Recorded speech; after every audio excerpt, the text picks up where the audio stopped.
दोस्तों, हमारी आज की कहानी देवरानी जेठानी की कहानी है। तो चलिए शुरू करते हैं। सुनैना और सुरेखा यह दोनों देवरानी जेठानी थी। जेठानी सुनैना नौकरी भी करती थी और देवरानी सुरेखा यह घर संभालती। उनका परिवार बहुत बड़ा था। सास ससुर और उन दोनों के बच्चे कुल मिलाकर 10 लोग घर में रहते थे। और अब बहुत साल बाद उनकी बुआ सास अपने भाई के घर रहने आई थी।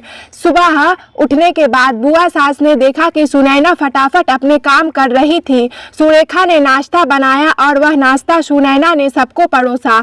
उसके बाद सुनैना ने अपना टिफिन पैक किया और वह काम पर निकल गई। सुरेखा ने वापस दोपहर का खाना तैयार किया और थोड़ा वक्त अपनी सास और बुआ सास के साथ बैठी रही।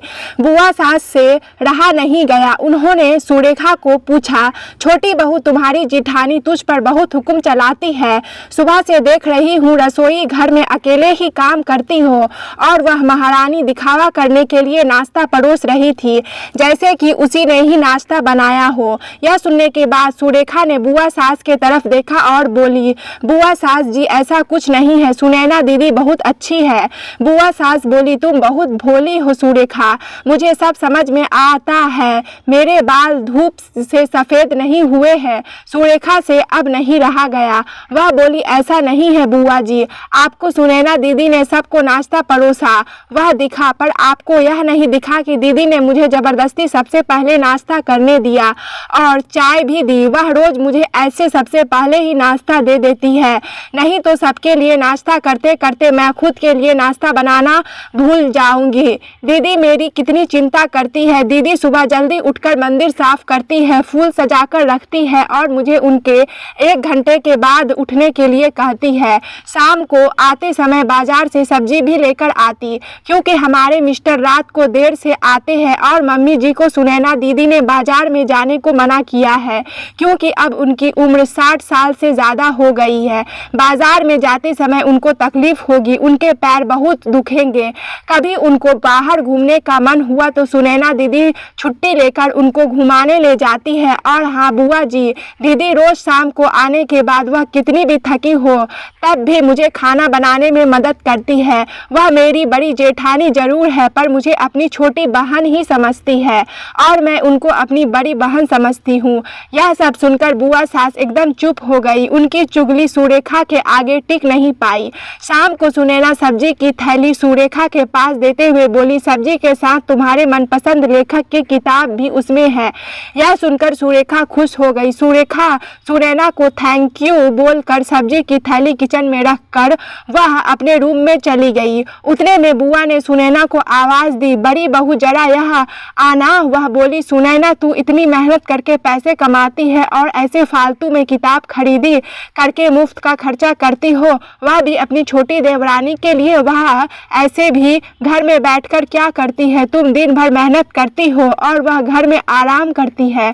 इस पर सुनैना हंसकर बोली, क्या बुआ जी आराम? और सुरेखा उसे तो कहने पर भी वह आराम करती नहीं, सुबह उठकर बेचारी काम करती रहती है। सबका मनपसंद खाना, मेरे और उसके मिलाकर 4 बच्चे का टिफिन सब वही तो करती है और तब भी उसके चेहरे पर हमेशा आनंद दिखता है। सुबह की चाय पीने के लिए उसके पास वक्त नहीं रहता। दोपहर को जब बच्चे घर आते हैं तो उनका खाना, होमवर्क सब वही देखती है।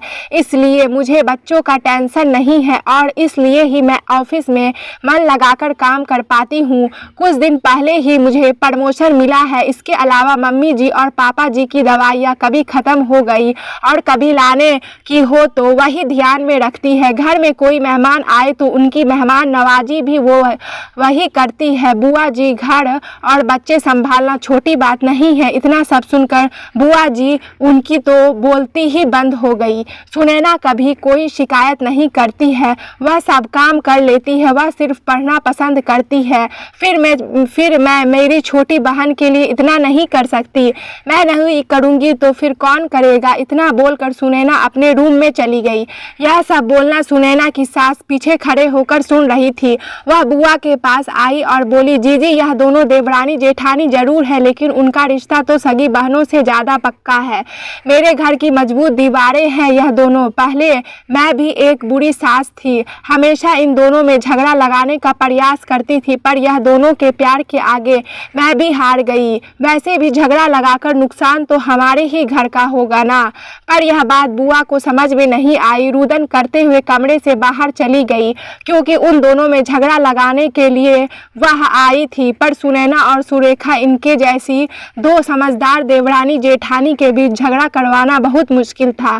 तो दोस्तों, सुनैना और सुरेखा इनकी जैसी समझदार देवरानी जेठानी जिस घर में होंगे उस घर का कोई बुरा नहीं कर सकता। जिस घर में ऐसी बहुएं होगी वह घर स्वर्ग बन जाएगा। दोस्तों, देवरानी जेठानी की सुंदर पारिवारिक कहानी आपको कैसी लगी ज़रूर बताएं कमेंट में। दोस्तों, कहानी अगर अच्छी लगी तो वीडियो को लाइक और चैनल को ज़रूर सब्सक्राइब कर दें। मिलते हैं अगली वीडियो में, तब तक के लिए जय हिंद जय भारत।